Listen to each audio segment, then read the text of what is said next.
നീ ഇങ്ങോട്ട് വാടി. വിടുന്നേ. ഇങ്ങോട്ട് വരാ. എന്താ നീ കാണിക്കുന്നേ? പിന്നെ ഒരു നാളെ അവിടെ ഇരിക്കേ. പിന്നെ ഒരു പ്രധാന കാര്യം പറയാനുണ്ട്. സാവിത്രി, നന്ദിനി ഉടനെ പറന്നിങ്ങെത്തും. ഇനി എന്താ അടുത്ത പരിപാടി? അവളെ ഇങ്ങനെ വെറുതെ നിർത്തിയാ മതിയോ? വെറുതെ നിർത്തുന്നു ആരാ പറഞ്ഞേ? വന്നു കഴിഞ്ഞ് ആശുപത്രിയുടെ ചുമതല അവളെ ഏൽപ്പിക്കണം. അങ്ങനെയല്ലേ തീരുമാനിച്ചത്? എടി മണക്കൂസെ, അതല്ല, അവിടെ കല്യാണക്കാരിയും. അത് നേരത്തെ തീരുമാനിച്ചതല്ലേ? എന്ത് തീരുമാനിച്ചു? മഹാദേവനെ കൊണ്ട്. നമുക്കൊരു മകളല്ലേ ഉള്ളൂ. എന്റെ അറിവിൽ അത്രേ ഉള്ളൂ. എങ്കിൽ അവളെ കെട്ടുന്നത് മഹാദേവനായിരിക്കില്ല. എന്ത്? സാവിത്രി, ലക്ഷക്കണക്കിന് രൂപ ചെലവഴിച്ച് ഞാൻ പഠിപ്പിച്ച എന്റെ മോളെ കെട്ടുന്നവന് ചില മിനിമം യോഗ്യതകളൊക്കെ വേണമെന്ന് എനിക്ക് നിർബന്ധമുണ്ട്. എങ്കിൽ ഇത്രയും കാലം മഹാദേവനെ ഇട്ട് പന്ത് തട്ടുമ്പോൾ തട്ടിതെന്തിന്? അതോ അവന്റെ സ്വത്തുക്കൾ അന്യാധീനപ്പെട്ടു പോകുന്നത് കാണാൻ എനിക്ക് ദണ്ണമുള്ളതുകൊണ്ടോ? പക്ഷെ പ്രമാണത്തിൽ ഇന്നൊപ്പിടാം നാളെ ഒപ്പിടാന്നൊക്കെ പറഞ്ഞ് അവൻ ഒഴിഞ്ഞു മാറുക. എന്നാൽ ശങ്കരമംഗലത്ത് മാധവൻ തമ്പി അവനെ കൊണ്ട് ഒപ്പിടിയിക്കും. എന്നിട്ട് നന്ദിനിയെ ഡോക്ടറെ കൊണ്ട് കല്യാണം കഴിപ്പിക്കുകയും ചെയ്യും. ഡോക്ടറോ? അതേടി, നമ്മുടെ ഡോക്ടർ രാജഗോപാലൻ. രോഗികൾക്ക് ഇത്രയും പ്രിയപ്പെട്ട ഒരു ഡോക്ടർ ഇനി ജനിക്കാനില്ല. അയാളെ നമ്മുടെ കൈപ്പിടിയിലൊന്ന് കിട്ടിയാ മതി. പണം കായ്ക്കുന്ന മരമെന്നൊക്കെ നീ കേട്ടിട്ടില്ലേ? അങ്ങനത്തെ ഒരു മരമാണ് ഈ ഡോക്ടർ.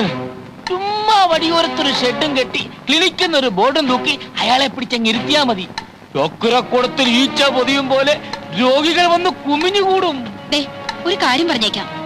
നന്ദിനി നിനക്ക് എന്നും പറഞ്ഞ ആ ചെറുക്കന്റെ ചോര മുഴുവൻ ഊറ്റി കുടിച്ചേച്ച് ദൈവം നിങ്ങളെ വെറുതെ വിടില്ല. ദൈവം നിന്നെ പോലെ അത്ര ബുദ്ധിയില്ലാത്ത കൂട്ടത്തിലൊന്നും അല്ല. ചേരേണ്ടതേ ചേരാൻ പാടുള്ളൂന്ന് പുള്ളിക്കാരൻ നേരത്തെ എഴുതി വെച്ചിട്ടുണ്ട്. എടീ, ഭർത്താവ് ഡോക്ടർ, ഭാര്യ ഡോക്ടർ, അവരുടെ മക്കൾ മുഴുക്ക ഡോക്ടർ, അങ്ങനെ ഡോക്ടർ ഒരു ഡോക്ടർ ചങ്ങല. ആ തലമുറയെ പറ്റി നീ ഒന്ന് ചിന്തിച്ചു നോക്ക്. നേരെ മറിച്ച് മണ്ടം മഹാദേവൻ നമ്മുടെ അന്തിരിക്കുട്ടിയെ കല്യാണം കഴിച്ചാലോ? അവന്റെ മക്കള് മണ്ടന്മാർ, മക്കളുടെ മക്കള് മരമണ്ടന്മാർ, അവരുടെ മക്കള് തിരുമണ്ടന്മാർ, ഒരു പരമ്പര മുഴുവൻ മഹാമണ്ടന്മാർ. ഈ ബന്ധത്തിനെങ്ങാനും ഞാൻ മുൻകൈ എടുത്താൽ ദൈവം ആ നിമിഷം ചവിട്ടിക്കൊല്ലും. എന്തൊരു ഐശ്വര്യം ആ ഡോക്ടറിന്റെ മുഖത്ത്. മകൻ ഇങ്ങനെയാണെങ്കിൽ ആ അച്ഛനും അമ്മയും എങ്ങനെ ഇരിക്കും? ഐശ്വര്യദേവത നൃത്തം ചവിട്ടുന്ന ആ തറവാട്ടിലേക്ക് ബന്ധുക്കളായി കയറി ചെല്ലുന്നത് ഒരു അഭിമാനം തന്നെയാണേ. ഇനി ഇവിടെ ചോറും കറിയും വെക്കുന്നത് എങ്ങനെയാണെന്ന് എനിക്ക് കാണണം. ഭദ്രകാളി, സ്വന്തം ഭർത്താവ് പട്ടിണി കിടന്ന് ചാവണമെന്ന് അവളുടെ ആശ. അല്ലടി, നിന്നെ കൊന്നിട്ട് ഞാനും ചാവുള്ളൂ. അടി ഭദ്രകാളി, ഇറങ്ങി വാടി. എന്താടി നോക്കുന്നത്? കരണം പോലീസും നീയും തമ്മിലുള്ള ഇടപാട് നാട്ടിൽ മുഴുവൻ പാട്ടായി നാറി കിടക്കുമ്പോഴാണ് ഞാൻ വന്നത്. പോലീസ് മുങ്ങിയപ്പോ ഒരുത്തരും കിട്ടിയില്ല നിന്നെ കെട്ടാൻ. ഞാൻ കെട്ടി. അതാണടി എന്റെ ആത്മാർത്ഥത. ആ എണ്ണ നിനക്കിപ്പം വരില്ല. എനിക്ക് മാത്രം ഇവിടെ ചോറില്ല. അല്ലടി, എന്താ കണ്ടൂടെ ചട്ടി? പഴയതിൽ ഇനി ഇതും കൂടി ബാക്കിയുള്ളൂ. ഇതും കൂടി ഒന്ന് ഉടച്ചു തന്നായിരുന്നെങ്കിൽ എനിക്ക് പോയി പുതിയത് വാങ്ങിക്കായിരുന്നു. പിന്നെ അത് ഉടച്ചു തുടങ്ങാം. ഉടക്കാനാ പറഞ്ഞത്. തൊട്ട് പോരു തന്നെ. ഈ കയ്യും വിട്ടു. കള്ളു കുടിക്കാൻ കാശ് വന്ന് ചോദിച്ചപ്പോ ഞാൻ പറഞ്ഞില്ലേ ഇത് അരി വാങ്ങിക്കാനുള്ള കാശാണ്, ഇത് തരില്ലെന്ന്. അപ്പ പറഞ്ഞ് എനിക്ക് ചോറ് വേണ്ട, കള്ളു മതിയെന്ന്. കള്ളു കുടിച്ചു കഴിഞ്ഞപ്പോ ചോറ് വേണമെന്ന്. ഇവിടെ ചോറില്ല, ഇല്ല ഇല്ല. ഇനി ഇവിടെ കിടന്ന് ഒച്ചയും വേളം ഉണ്ടാക്കിയാലുണ്ടല്ലോ. എന്റെ സ്വഭാവം അറിയാലോ. കരണം പോലീസുമായിട്ട് എനിക്ക് ബന്ധം ഉണ്ടായിരുന്നെങ്കിലേ പിന്നെ എന്തിനാ ഇയാളെന്നെ കെട്ടിയത്? നിന്റെ തന്ത എനിക്ക് കാശ് തന്നിട്ട്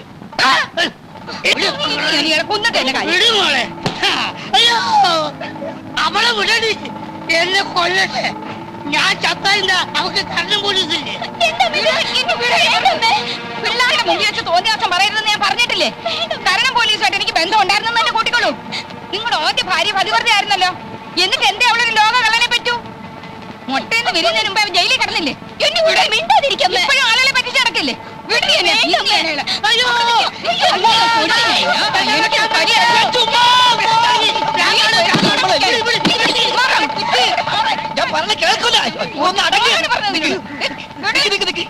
എത്ര കലം പൊട്ടിച്ചു പറ. എനിക്ക് ചോറ് തന്നില്ല. ചോറ് വേണ്ട, ആ അരിയുടെ കാശിന് കള്ളു മതി എന്ന് ചേട്ടൻ പറഞ്ഞാണ്. അതന്നെയല്ലേ സംഭവം? ഇന്നെങ്കിലും വല്ല പുതുമ ഉണ്ടാവുമെന്ന് ഞാൻ വിചാരിച്ചു. ഉണ്ടായില്ല. കലത്തിന്റെ കാശ് വേണം അത്രയല്ലേ ഉള്ളൂ. അതെ. ഞാൻ തന്നേക്കാം. എന്നാ, അയ്യോ ഇതെവിടുന്നാ? ഒന്ന് അടങ്ങ്. പ്രശ്നം തീർന്നല്ലോ. ഈ രൂപ രാജഗോപാൽ എന്റെ പേർക്ക് മണി ഓർഡർ അയച്ചതാ നിങ്ങൾക്ക് തരാൻ.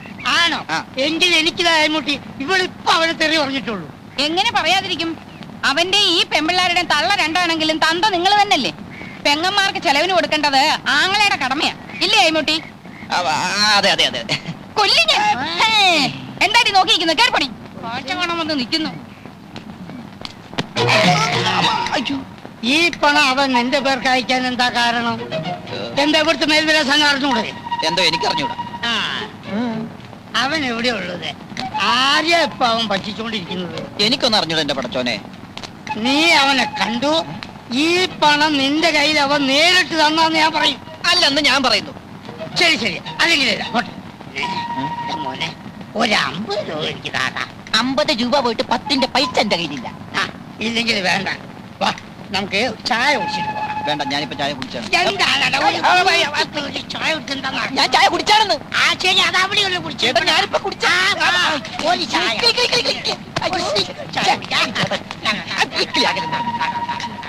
അവിടെയല്ലേ നമ്മുടെ അതെ, വാതിലടിച്ച് കുറ്റിയിട്ടതാ. നിനക്കറിയാം അവൻ എവിടെയാ ഉള്ളത്.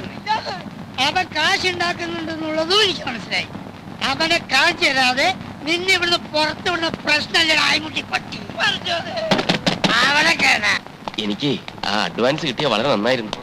പറഞ്ഞിരുന്ന സമയം കഴിഞ്ഞിരിക്കുക. അതെ ഡോക്ടറെ, ഞാനേ വളരെ പ്രധാനപ്പെട്ട ഒരു കാര്യം പറയാനാ വന്നത്. അഡ്വാൻസ് അഡ്വാൻസ് എന്തിനാ? ഞാൻ ഈ ആശുപത്രി എന്നെ എഴുതി അങ്ങോട്ട് തരുമല്ലോ. ആശുപത്രി കിട്ടിയിട്ട് എനിക്ക് എന്താ കാര്യം? അതെ, അതെന്താണെന്ന് വെച്ചാൽ ഞാൻ പറഞ്ഞുതരാന്നേ. ഡോക്ടർക്ക് ഇപ്പൊ ഈ നാട്ടിൽ എന്താ പേരെന്ന് അറിയുവോ?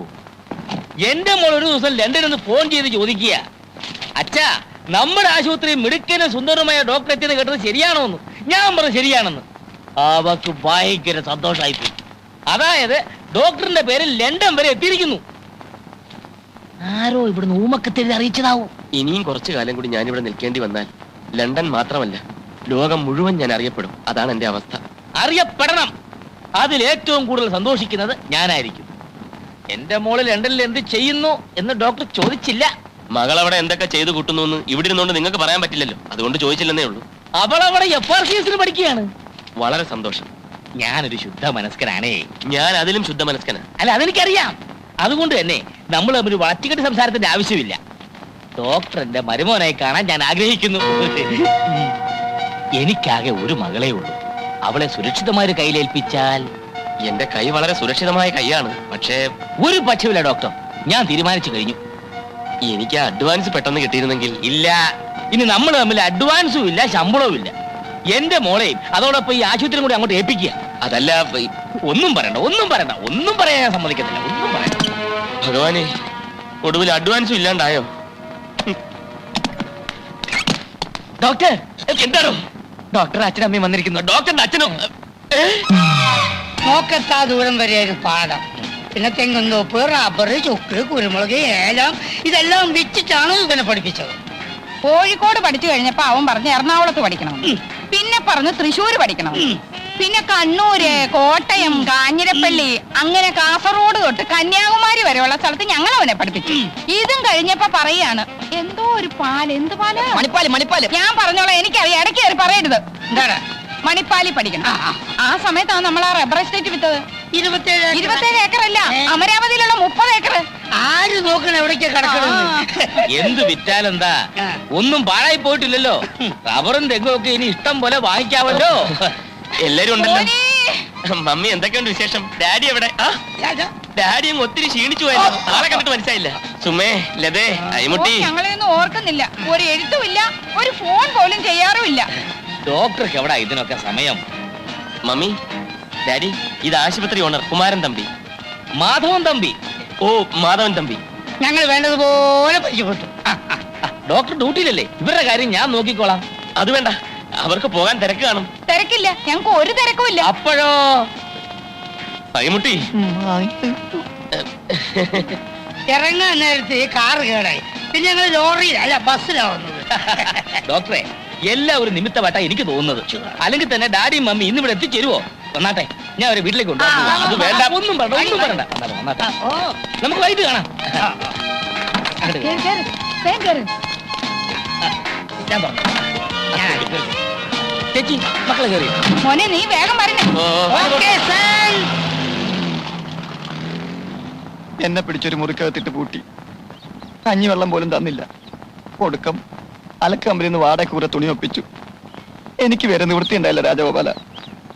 സാരമില്ല, ഇന്നുകൊണ്ടെല്ലാം തീരുമല്ലോ.